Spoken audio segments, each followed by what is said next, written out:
Bueno, me faltan varias camaritas todavía. Ahí estamos. Bueno, ¿cómo están? Buenas tardes. Vamos a comenzar una nueva clase ahora.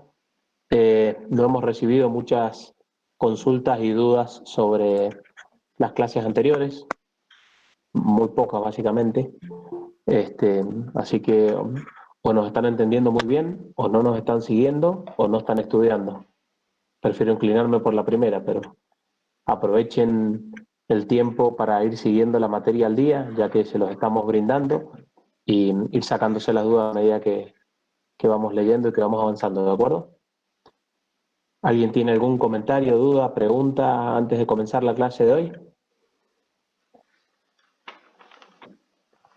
¿No?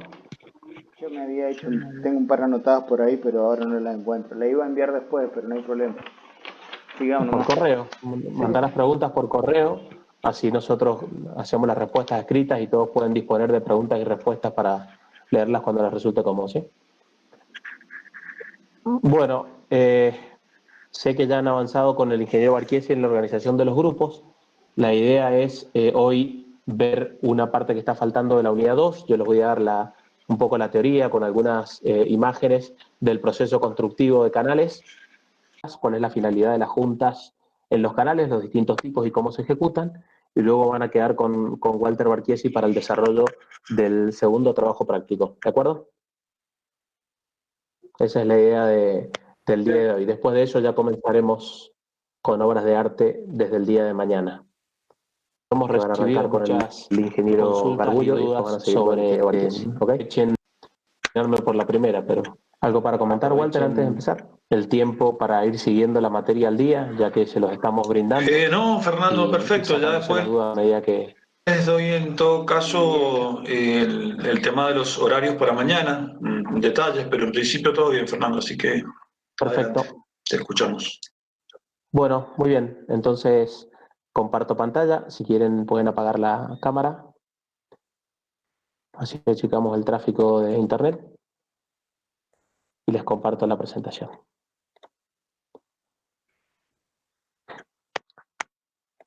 Ya están viendo, ¿verdad? La presentación. Sí. Muy bien. Bien, en la operación y en el monitoreo de funcionamiento de esas obras hidráulicas. O sea que como ingenieros civiles nos puede tocar desde concebir grandes planes de obra hasta formular detalles de ingeniería, pasar por controles en la ejecución, por parte de empresas contratistas, por parte de inspecciones y hasta operar y monitorear su funcionamiento y los resultados de algunas obras de este tipo. Así que entendiendo que en todas esas etapas el trabajo del ingeniero es útil, nos vamos a centrar ahora en la que es el proceso constructivo. Vamos a ver entonces tres partes en la presentación de hoy. Yo les voy a dar, como les decía, proceso constructivo con las principales etapas, el equipamiento que se utiliza. Esto es bastante ameno porque lo hacemos sobre varias fotos y mostrándoles un poco en cada una de esas fotos la secuencia y los equipamientos que se utilizan. Y luego vamos a ver ya un poquito de teoría de juntas rápidamente y los dejo, como les decía, a continuación con el ingeniero Barquiesi para que vean el trabajo práctico número 2, donde van a hacer el diseño integral de un canal, que es lo que vimos en la teoría también de canales la semana pasada, ¿ok? Bueno, acá estamos viendo un poco en qué consiste ese proceso constructivo. Vamos a mostrar generalidades que valen para todo tipo de obras lineales y luego vamos a entrar en foco en canales trapeciales y rectangulares, ¿no? Pero fundamentalmente hay tareas de limpieza inicial en cualquier tipo de obra lineal donde ustedes habrán visto los equipamientos más utilizados son motoniveladoras, topadoras, camiones, depende la cantidad de suelo que haya que mover. Si es una limpieza de terreno bastante somera, podemos usar cargadoras y motoniveladoras. Si es algo más pesado y hay que hacer desmontes importantes, ya pueden entrar topadoras y excavadoras, ¿no? Aparece normalmente en los canales la extracción de forestales. Es muy normal que si uno va a hacer un canal de riego, un canal por donde va agua o revestir un canal existente, hayan forestales que hay que erradicar y que hay que extraer, que obviamente son foco del estudio de impacto ambiental. Como parte de estas tareas iniciales también está el armado del depósito, lo que se llama el pañol o depósito de materiales, oficinas en obra, plantas de hormigón, dependiendo del volumen de hormigón que hay que colocar. Se va a comprar en una planta existente o se va a poner una planta en obra, habrá que evaluarlo. Y a partir de esa limpieza inicial y de esa preparación de obradores, ya comienza lo que sería replanteo de ejes del proyecto ejecutivo que vamos a construir y de las curvas, para lo cual ese replanteo sigue las mismas metodologías y los mismos procedimientos que han visto en vías de comunicación respecto a las distintas técnicas para replanteo de curvas. Aunque hoy cada vez más con la utilización de la estación total y de los receptores GPS es muy fácil replantear cualquier curva por coordenadas, ¿no? Y aquellos viejos métodos que vieron de métodos de flexiones o método de cuarto de flechas para replantear curvas quedan exclusivamente en uso en obras de muy pequeña envergadura y donde no se cuenta con equipamientos topográficos modernos. La mayoría de las obras importantes ya se hacen directamente los replanteos con receptores geodésicos o con estación total. Una vez que se hace todo este replanteo, comienzan las nivelaciones para poder hacer los movimientos de suelo, ¿no? Entonces acá vamos a ir viendo algunas imágenes de lo que comentábamos.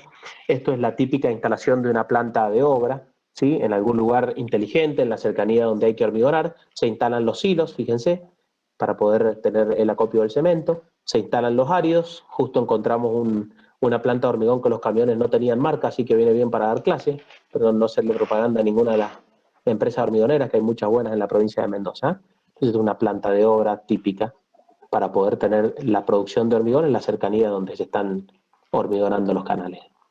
Ingeniero, ¿le puedo hacer una consulta? Sí.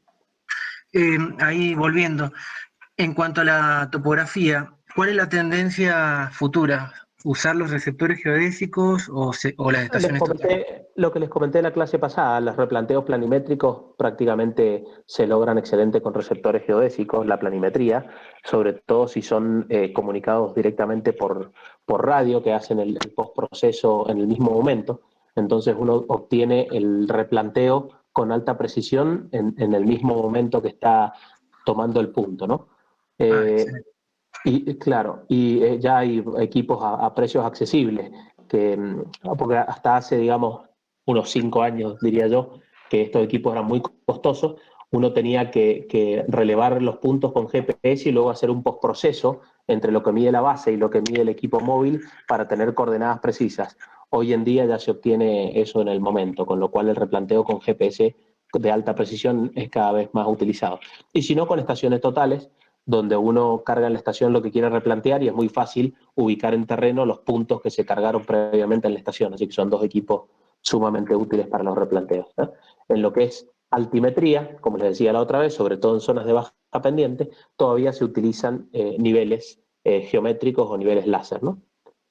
Acá estamos viendo justamente algunos equipos topográficos. Acá le están dando cota con un nivel. Lo que tiene el operario con casco amarillo es una mira de un nivel geométrico clásico que todavía se utilizan bastante.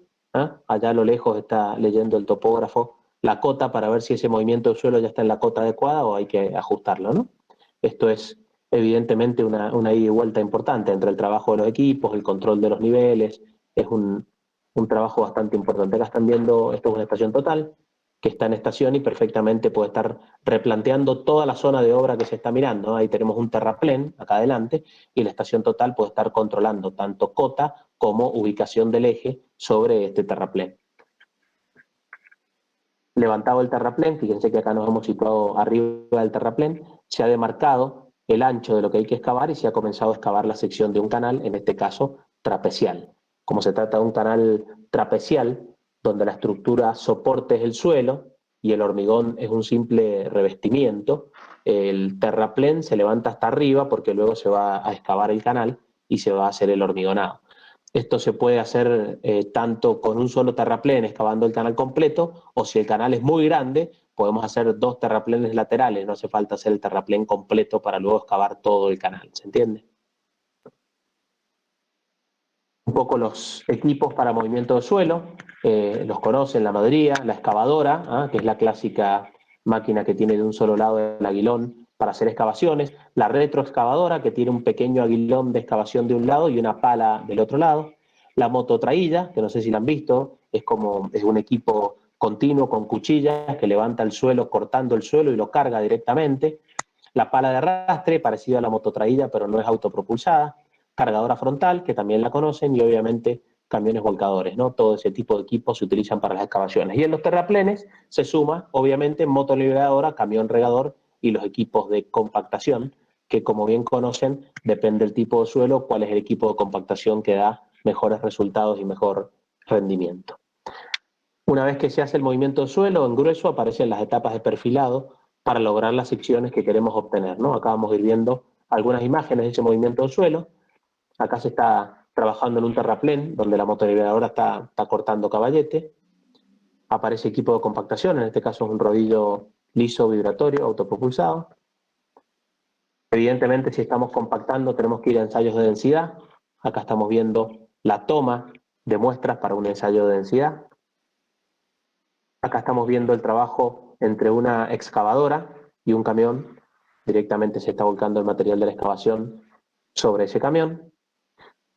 Acá tenemos una excavadora, pero ahí colaborando con lo que es el perfilado. Fíjense que la excavación gruesa ya está hecha. Está puesto el gálibo, que es esto que se ve aquí. Esta estructura que se ve con caño estructural ya tiene la forma del canal. Entonces se está haciendo un perfilado más fino con la ayuda de esta excavadora desde afuera. Una vez que se obtiene ese perfilado del gálibo, acá se está demarcando la ejecución de un drenaje inferior, que ahora lo vamos a ver.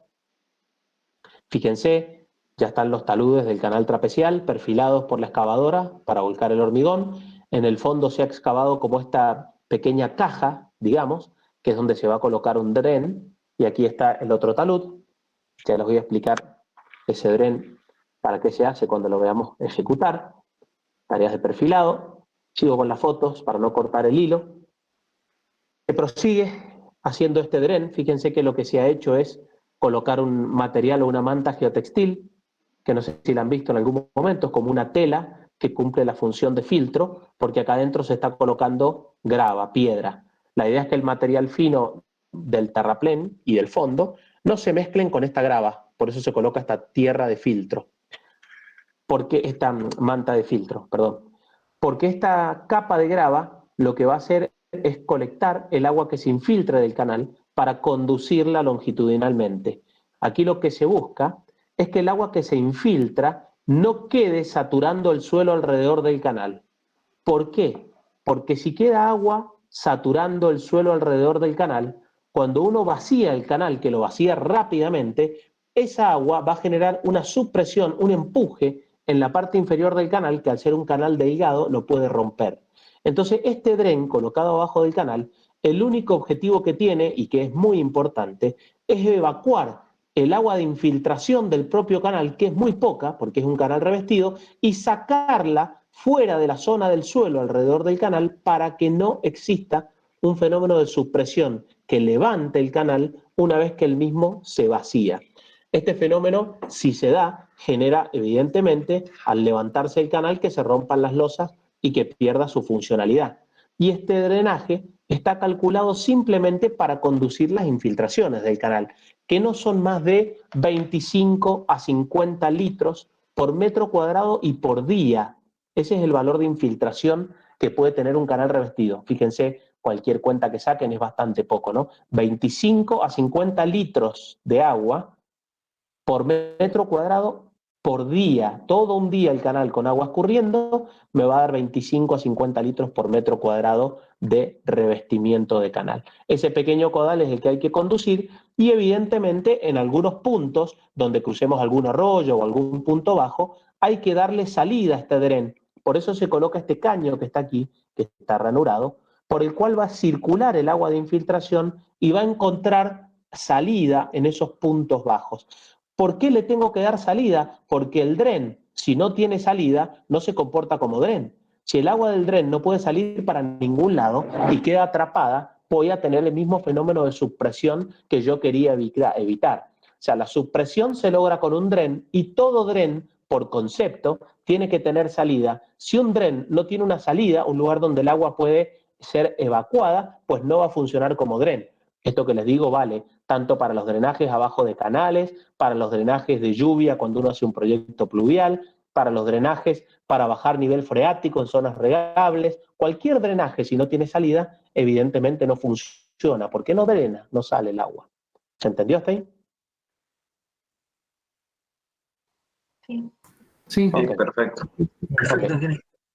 Bien, me tomé un ratito para este concepto porque es importante, ¿no? Evidentemente, esta manta de grava con un caño no es suficiente para bajar el nivel freático. Si el nivel freático, el nivel de agua natural está por aquí arriba, pues las técnicas son las otras que hemos visto. O pasamos con el canal más alto y lo hacemos pesado para que este no flote, o lo enterramos, pero controlamos que ese espesor de hormigón no sea susceptible a ser roto, desplazado por esa supresión, pero no es este drenaje capaz de abatir o de disminuir niveles freáticos.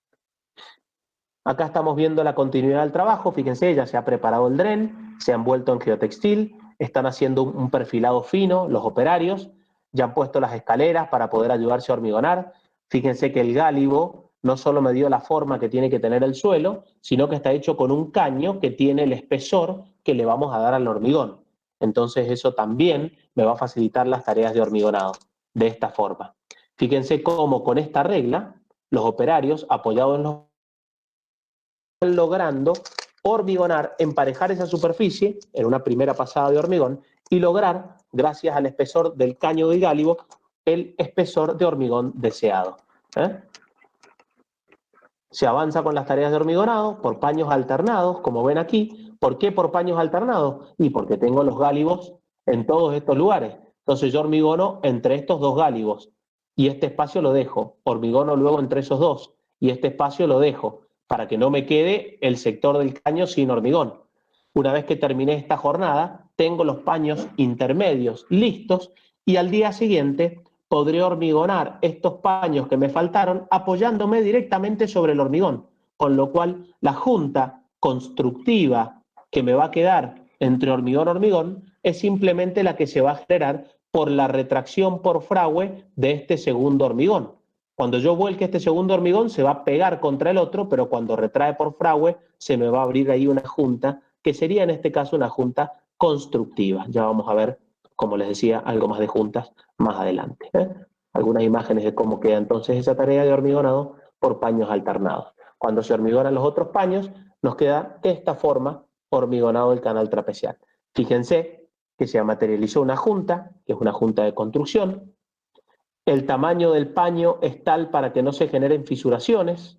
Normalmente los paños tratamos de que sean de no más de 4 o 4 metros 40 o 4 metros 50 para que no haya fisuración por la retracción de fragüe, que vamos a ver enseguida.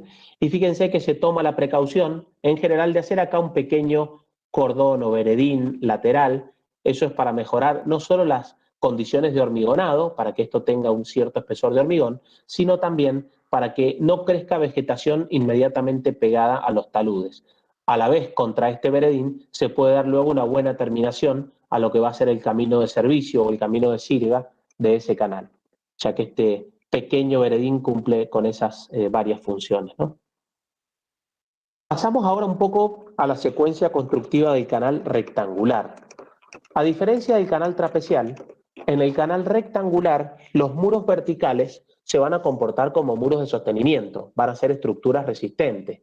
A diferencia del trapezial, que como vieron se compactó el suelo, se preparó todo el suelo y luego se colocó una lámina de hormigón a modo de revestimiento solamente, en un talud totalmente estable para el hormigón, ya que ese talud donde se hormigonó es del orden de 1,5 veces en horizontal por 1 vez en vertical, o sea que es un talud bastante tendido, con lo cual el hormigón se vuelca y no se me va a caer hacia el fondo del canal, va a ser estable el hormigón en ese talud.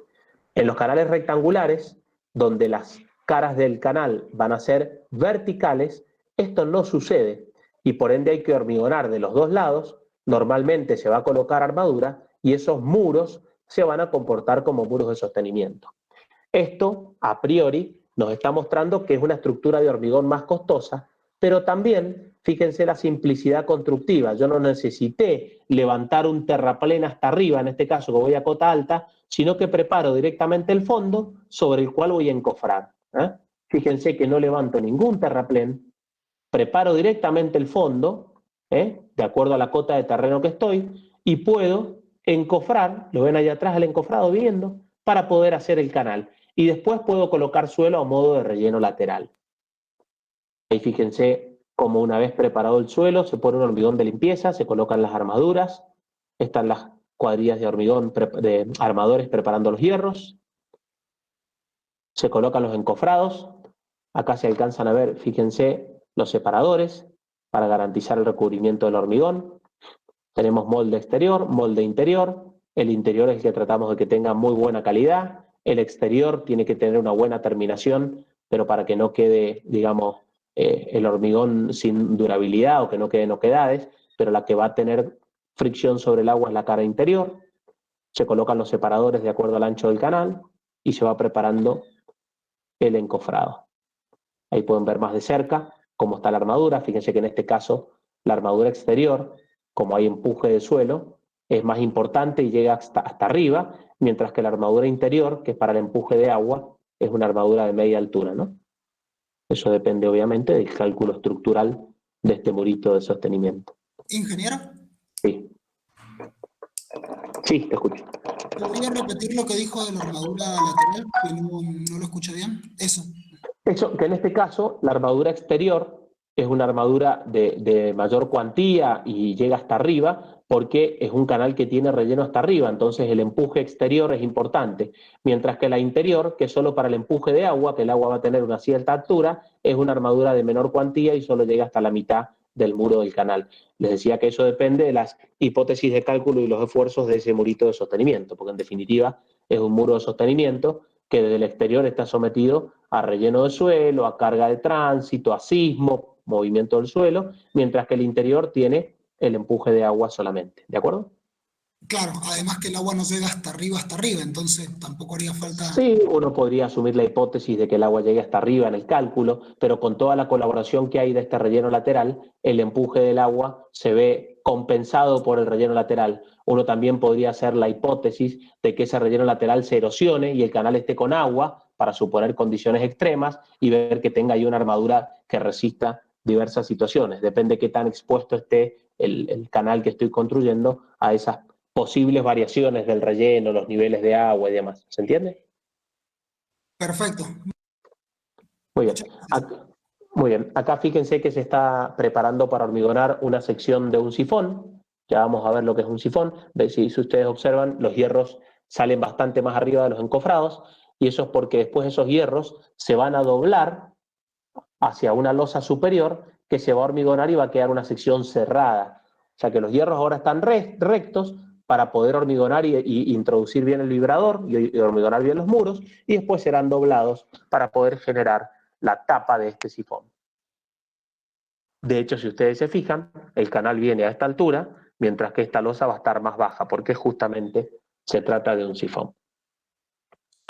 Cuando llegue el hormigón, tenemos los encofrados listos, preparados, con desencofrante, tenemos las armaduras, hemos echado agua para que no se nos seque ese hormigón, y cuando llega, normalmente uno lo primero que hace es esto, ¿no es cierto? Que es un ensayo de consistencia, para ver cómo está el asentamiento del hormigón. Si se tiene cierta experiencia, también observando el hormigón, uno se puede dar cuenta si cumple con requerimientos de granulometría, cantidad de cemento y demás, en función de cómo es la trabajabilidad del hormigón, cómo es su color, hasta cómo es su olor, ¿no? Y se coloca el hormigón, que puede ser, si tenemos, como en este caso, un canal elevado respecto al terreno, puede ser con bomba, puede ser con otros dispositivos, o si el canal está bajo respecto al terreno, se puede colar con una canaleta, ¿verdad? Estamos viendo el uso de un balde de hormigón, que también lo habrán visto, se utiliza bastante, en este caso sostenido por una excavadora.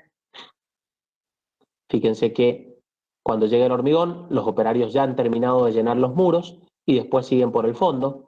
Evidentemente, si primero llenan y terminan el fondo, cuando llenen los muros y los vibren, le puede salir hormigón por acá y les arruina el trabajo del fondo, ¿no? Por eso, obviamente, se hormigona primero el muro y se termina bien, se vibra y se termina correctamente, y luego, cuando uno termina el muro que tiene algo de hormigón acá, se termina de colocar hormigón para reglear, fratachar y terminar el fondo del canal. Ahí están viendo el hormigonado con el balde directamente sobre el muro. La introducción del vibrador para poder darle a ese hormigón una buena compacidad una vez que está colado. Ahí tiene la mesa de trabajo donde los operarios estaban llenando ese muro, que fíjense que los mismos separadores del encofrado lo utilizaron para colocar esa mesa de trabajo. Y evidentemente termina el hormigonado, pasa un tiempo, dependiendo de la temperatura, dependiendo si el hormigón tiene o no aditivos, pueden ser a lo mejor un par de días, y se puede desencofrar esos muros de hormigón, y ahí tenemos el canal recién desencofrado, donde después viene todo lo que es la preparación para el sellado de juntas, y pasado un tiempo, un poco más prudencial, los trabajos de relleno lateral, levantar ese nivel de relleno una vez que el hormigón haya adquirido cierta resistencia, ¿no? Que si es un hormigón que no tiene acelerante, es deseable que pasen al menos 7 días para que el hormigón tenga entre el 70 o 75% de su resistencia, ¿no? Y acá están Ingeniero, viendo una las consulta. juntas. Sí, En este caso de canal rectangular, ¿también se tienen en cuenta las dimensiones de los paños para hormigonar? correcto. Las Las mismas. dimensiones de las juntas, exacto. Las dimensiones de las juntas también se tienen que tener en cuenta. Acá la ventaja, y viene bien tu pregunta para conectarlo enseguida cuando hablemos de juntas, la ventaja que aparece en el canal rectangular, como tiene más espesor que el trapecial es solo un revestimiento, entonces le vamos a dar 10 centímetros, 12 como máximo si es un canal grande, por eso las juntas tienen que ir cada 4 metros, porque es un hormigón muy delgado, se puede fisurar fácil. Acá se trabaja con espesores de hormigón un poco más considerables, ¿no? Porque ya son hormigones que son estructurales, no son simplemente un revestimiento. Al tener más espesor el hormigón, también las juntas se pueden espaciar un poquito más, porque ya vamos a ver que la condición más crítica, que es la de retracción por fragüe, está relacionado con la resistencia a tracción.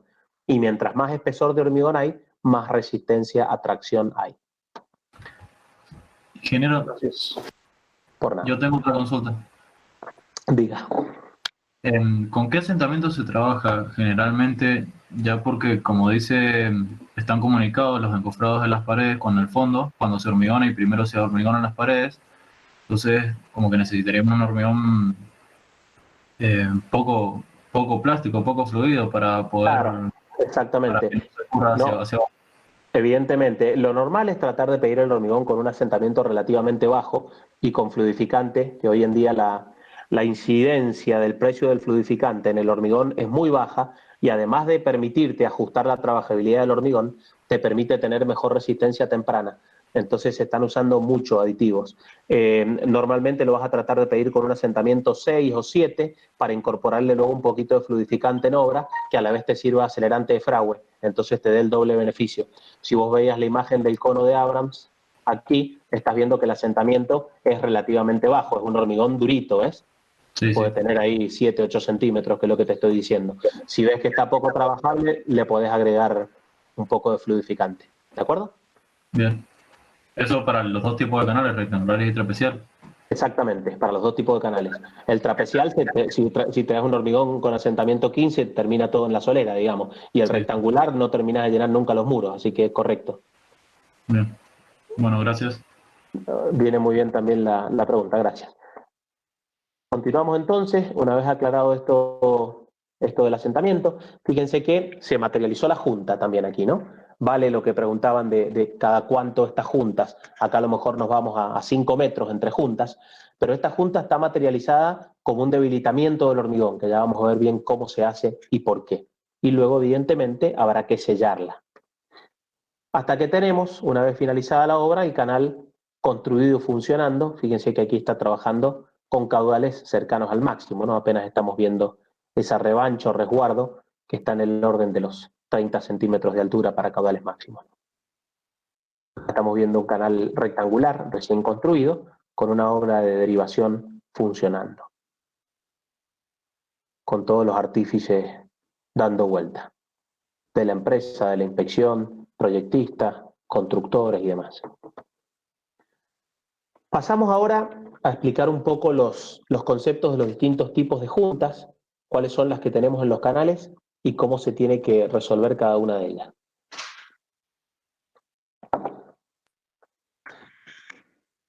Primero, lo más sencillo, si evaluamos las juntas según su posición, vamos a tener juntas longitudinales, o sea que van a lo largo del eje del canal, y juntas transversales al eje del canal.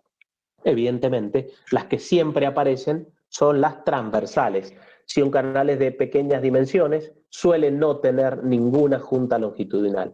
En canales de gran envergadura aparecen juntas longitudinales o transversales. Si ya tengo la losa de fondo que va a tener más de 5 metros, pues tal vez ya tiene la losa de fondo la previsión de una junta longitudinal, mientras que las transversales, como decíamos, están siempre. Según la función, y aquí aparece la parte más conceptual del desarrollo y la resolución de las juntas. Y para eso vamos a ir resolviendo este cuadrito paso a paso para tratar de entender cuál es el efecto físico que aparece en cada caso y por qué cada una de las juntas, ¿no? La primera junta, la que más se utiliza, la más visible, la que siempre está, es la junta de contracción o la junta de retracción por fragüe. Cuando yo vuelco el hormigón, lo vuelco, ¿no es cierto?, en estado fluido, como bien preguntaban recién, con una cierta consistencia, sea 8, 9, 10, la que logré al momento de hormigonar. Vuelco el hormigón y una vez que termino de colarlo y de vibrarlo, a las pocas horas, ustedes saben perfectamente que comienza el proceso de fragüe. Y ese proceso de fragüe hace que el hormigón pierda volumen, va perdiendo agua y va generándose una retracción, o sea, una disminución de volumen. Si el hormigón estuviera fraguando libre en el espacio, no tendría nadie que le restringe esa retracción. Mientras que cuando está apoyado en el suelo, esa retracción se ve restringida por la fricción del suelo. Yo colé una losa de hormigón en el suelo, el fondo de un canal trapecial o el fondo de un canal rectangular, y cuando está fraguando y se quiere contraer, quiere disminuir su volumen, aparece fricción del suelo abajo que no lo deja contraerse libremente. Y como no lo deja contraerse libremente, esa fricción genera un esfuerzo de tracción en el hormigón. No sé si lo ven. El hormigón se quiere retraer, el suelo se lo impide, entonces el hormigón se ve sometido a un esfuerzo de tracción, ya que si estuviera libre en el espacio, disminuiría su volumen sin que nadie se lo restrinja, pero cuando lo hace apoyado en el suelo le genera ese esfuerzo de tracción. ¿Lo ven? Sí, perfecto. Perfecto. Entonces, justamente, como el hormigón para resistir a la tracción no es su mejor bondad, o no es perfectamente apto para recibir a la tracción, aquí es donde aparecen principalmente las fisuras por retracción de fragüe. Si uno llena un contrapiso grande en un suelo sin hacer juntas, el hormigón se me va a fisurar por todos lados, porque esa retracción de fragüe restringida por la fricción es la que me genera fisuras, y son generadas justamente por estos esfuerzos de tracción. Entonces, la junta que más aparece en los hormigones es la junta de contracción, que uno lo que busca es que el hormigón se fisure justamente por este efecto, por esta tracción, en lugares controlados y conocidos, para luego esas fisuras ir a sellarlas. Y si uno lo hace por paños alternados, como vimos en el trapecial, uno lo que busca es que ese paño resista ese esfuerzo de tracción. Por eso tiene que ser relativamente pequeño, de no más de 4 metros, porque ese esfuerzo de tracción es por unidad de longitud en la superficie de apoyo, por unidad de superficie. Mientras más superficie de apoyo, más se quiere contraer en valores absolutos y por ende más esfuerzo de tracción aparece. Aquí es donde aparece este valor del orden de los 4 metros para espesores de 10 centímetros y mientras más espesor tengo, más resistencia a tracción y más puedo espaciar las juntas. Evidentemente, en paños alternados, cada paño resiste a la tracción, se contrae y no se fisura, mientras que en los hormigonados continuos tendremos que debilitar la sección cada 4 metros para que esa junta, esa fisura, se marque y se genere donde nosotros queremos. Y luego ahí voy a ir a sellar. Vamos al siguiente efecto. Ya vamos a dar más detalles de la junta de contracción también con algunas imágenes. Dilatación. Es bastante normal que las obras de canales se ejecuten en el invierno. La mayoría de los canales, dijimos, son para riego. En invierno no se necesita agua de riego y muchas obras se ejecutan en invierno, se terminan y después vienen temperaturas mayores que generan dilatación. O sea que acá el efecto físico es un aumento, una variación de temperatura que genera dilatación, porque en general es una temperatura mayor al momento en que fue construida la obra. Cuando el hormigón se dilata, lo primero que pasa es que se sellan estas microfisuras, estas juntas, digamos, encuentran el choque contra la cara de al lado y después aparece en los paños contiguos un esfuerzo de compresión. El hormigón se quiere dilatar por variación de temperatura, se encuentra con el paño de al lado, se junta esa fisura y aparece la compresión. El hormigón es muy bueno para resistir a la compresión. Por eso, en general, no hacen falta juntas de dilatación. Excepto que excepto, por ejemplo, una obra de arte donde cambio mucho el espesor, entonces tengo un empuje fuerte de un lado y un hormigón mucho más finito del otro, entonces puede partir el hormigón finito por esta compresión, entonces ahí sí aparecen juntas de dilatación, o a lo mejor en las curvas, si tengo una curva importante, la dilatación del hormigón puede tender a desplazar esa curva porque no encuentra un tramo que lo compense del otro lado, y ahí sí pueden aparecer juntas de dilatación. O sea que para la dilatación solamente voy a resolver conjuntas en obras de arte, principios de fin de curva, mientras que en los tramos rectos de canal no es necesario porque se puede demostrar claramente que para delta T importantes, incluso de 30 grados, se generan esfuerzos de compresión en el hormigón que puede resistir perfectamente. Y el otro proceso es la construcción. ¿Qué es la construcción? Son las juntas que aparecen por el propio proceso constructivo. Por ejemplo, un fin de llenado.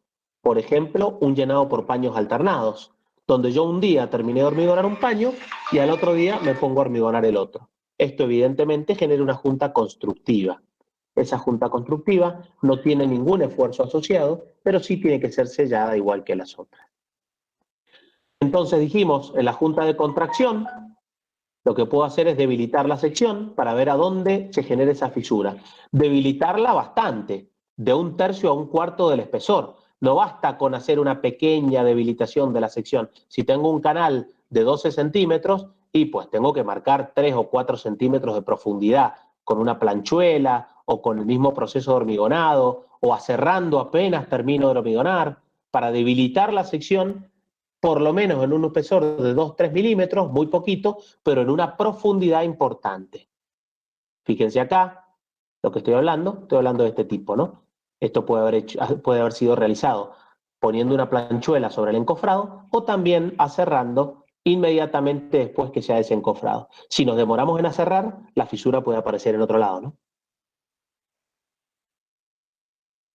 Cualquiera de los métodos que utilice, ya sea que estoy aserrando, ya sea que coloqué una planchuela, o ya sea como en el canal trapecial, que lo hice por paños alternados, cumplí la función de que voy a tener diferenciados los paños y voy a conocer cuáles son las líneas donde tengo que ir a sellar.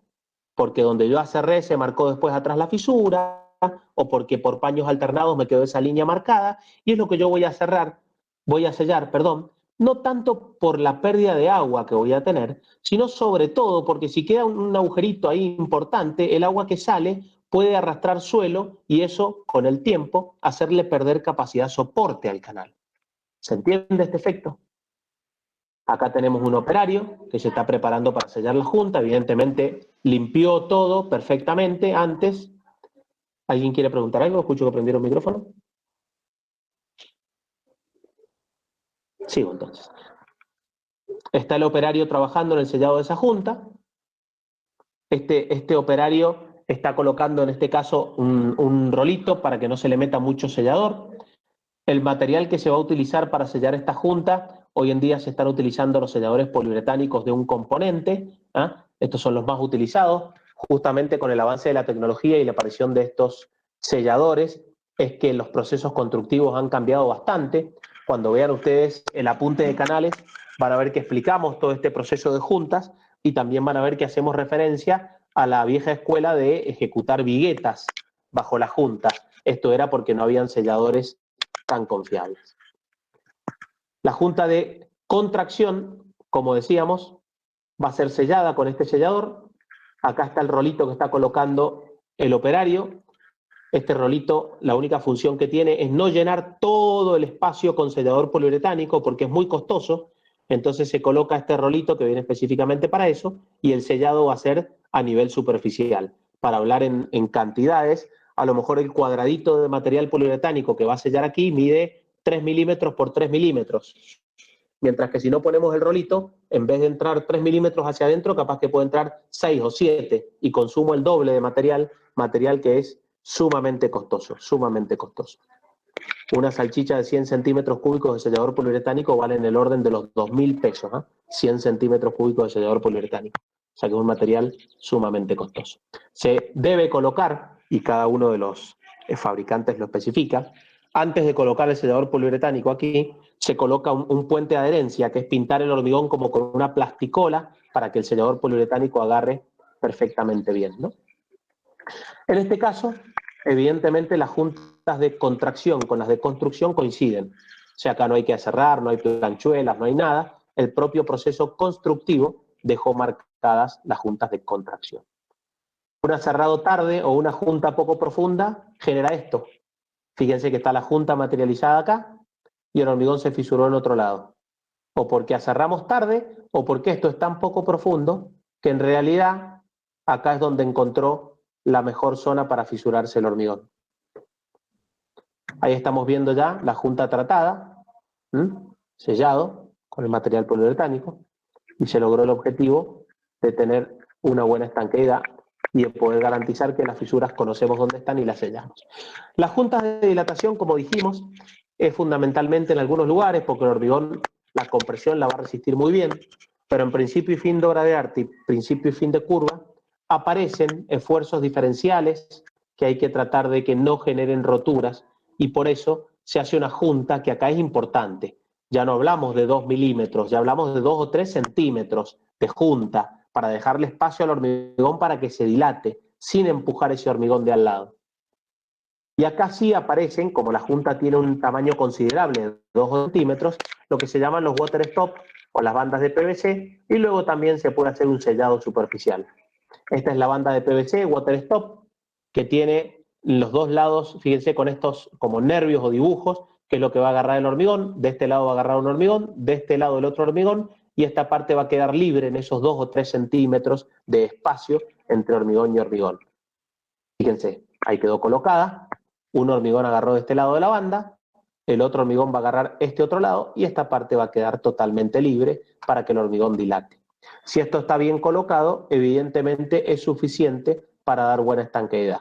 Si no, podemos adicionar algún sellador poliuretánico, pero en esos espesores de 2 o 3 centímetros va a ser costosísimo. Por eso se utilizan estas bandas, ¿no? No sé si hasta acá voy a llegar yo, no sé si hay alguna consulta, algún comentario, porque van a continuar con el ingeniero Walter Barchiesi en la parte del trabajo práctico número 2. Yo tengo consultas, pero prefiero mandárselas por mail directamente. Así de paso leo el Ningún material problema. y se lo puedo mandar con otras cosas. Ningún problema. El objetivo es que ustedes se manejen de esa forma. Van a ver que es bastante útil si se toman el tiempo que les dejamos nosotros libre para leer y mandar algunas preguntas. Va a ser bastante productivo para ustedes tener un material de consulta adicional. ¿Alguien tiene algún comentario, alguna consulta? Una duda en el dren. ¿Qué longitud tiene el dren? Sí. ¿El dren tiene la longitud del canal hasta que llega a desembocar? El dren, si el canal es todo trapecial y es toda zona donde por las características del suelo la infiltración se puede quedar abajo de ese suelo, el dren va a ir todo a lo largo del canal.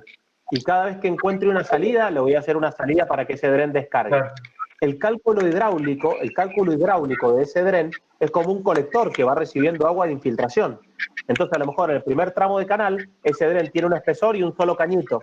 Pero a medida que voy avanzando, va teniendo más tamaño y más cantidad de caño hasta encontrar salida. Porque imagínate que yo voy acumulando en el orden de 25 a 50 litros por metro cuadrado y por día. Pero una vez que recorrí 3.000 metros de un canal, es mucha la cantidad de agua de infiltración que tiene que ser capaz de ir transportando el dren. Por eso hay que hacer un muy buen análisis de cada cuánto se puede encontrar una salida para poder aliviar ese dren, y ahí empezás a colectar caudales de cero nuevamente. Bien, perfecto. Gracias. No, por nada. ¿Alguna otra pregunta? Yo tengo una duda. ¿El sellado de las juntas se hace una vez y listo, o requiere cierto mantenimiento, digamos, de vez en cuando hay que ir y volver a sellar? ¿Vos conocés alguna obra de ingeniería que no requiera mantenimiento? No. Yo tampoco, ninguna. Todas requieren mantenimiento. Todas. Pero conozco muchas obras que no le hacen el mantenimiento. Claro, a la mayoría no se le hacen, y eso es un problema. Las juntas habría que observarlas. Este material poliuretánico trabaja muy bien, incluso por más que está sometido a ciclos de humedecimiento y secado, de cambios de temperatura importantes, trabaja entre 5 y 10 años sin ningún tipo de problema, y a veces más. Pero sí hay que recorrerlo, sí hay que observar que esté en buenas condiciones para poder reponer el sellado de junta en los lugares donde se aprecie que hay algún inconveniente. Para eso también se tienen que aprovechar las cortas de agua de invierno para evaluar cómo está el estado del canal. Normalmente lo que más se complica no son las juntas, sino muchas veces los caminos de servicio, que no les crezca vegetación, porque esa vegetación, si crece mucho, te termina empujando las paredes del canal de hormigón. Entonces, las mayores tareas de mantenimiento en canales revestidos están asociados con la vegetación al lado de los caminos de servicio. Pero es correcto que las juntas también hay que observarlas para poder ver que estén en condiciones. Ingeniero. Perfecto, gracias. Por nada, Renzo, sí. No le escuché absolutamente nada. En los canales rectangulares, ¿no es necesario realizar un dren? En general no, Francisco, porque el canal rectangular es toda una estructura monolítica de hormigón. Entonces la losa inferior resiste a flexión, tiene armadura superior, inferior, apoyada en los dos laterales, tiene otro tipo de resistencia. El canal trapecial es un revestimiento casi sin armadura, con lo cual es muy probable y es más finito. Entonces la supresión es muy probable que lo afecte más a un canal trapecial que al rectangular. Esto no significa que no haya que verificar el canal rectangular ante posibles fenómenos de supresión, pero no suelen ser determinantes para su dimensionamiento. Perfecto. Gracias. Por nada. Ingeniero, ¿y cuál sería más o menos el espesor que tiene el dren, esa capa de grado que ponemos? Mira, normalmente se arranca en el orden de los 20 centímetros para que sea un hormigón constructivo relativamente razonable y le entre un caño de 90 o de 110 milímetros de PVC en la parte central. De ahí para arriba, lo que consideren y de acuerdo al cálculo hidráulico del caudal que tiene que conducir ese dren. Perfecto, gracias. Por nada. Yo tengo otra duda respecto a las juntas en los canales trapeciales. Sí, José. Cuando no se generan juntas por retracción de fragua en la unión entre el talud y el fondo del canal trapecial que cada paño. No. No se genera. Bueno, Ahí justamente en el talud no tenés normalmente juntas en la unión entre el talud y el fondo. De hecho, cuando el canal tiene grandes dimensiones, se puede poner una junta longitudinal en el talud, pero se suele poner al tercio de la altura, en la parte baja, no en la unión sobre el fondo. Justamente ahí es donde el canal tiene muchísima resistencia a la tracción, tenés un bodoque de hormigón importante y no tenés problemas de fisuración. Igual eso depende del dimensionamiento de cada paño, ¿no? O sea, si yo no hago bien el dimensionamiento voy a tener el problema de esa fisura. Las fisuras dependen de este fenómeno de tracción debido a la retracción por fragua restringida por el suelo. Y eso se calcula y se dimensiona. Bien. ¿Está bien? Sí, sí. Porque depende del tipo de suelo, depende del tipo de hormigón, depende del espesor del hormigón. Estos son valores que ya se conocen. Ya se sabe que para distintos tipos de suelo, si el hormigón tiene 10 centímetros de espesor, con 4 metros no tenés problema. Por eso se suelen dar como valores recomendados. Pero todo se puede calcular, ¿no? Bien. bien. Bueno, gracias.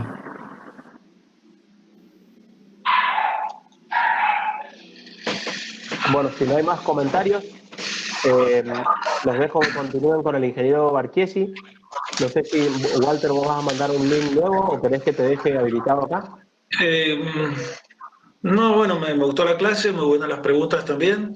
Y ahora no sé si puedo seguir con este mismo link, sería más directo si no armamos una clase nueva, como vos consideres. Mientras me habilites para presentar, estamos. Puedes presentar, a ver. Bueno, perfecto. Entonces seguimos acá. Igual el práctico. Perfecto, gracias. Bueno, chicos, gracias. Nos vemos en la próxima clase. Chao, gracias, ingeniero. Hasta luego, ingeniero. Muy bien, gracias.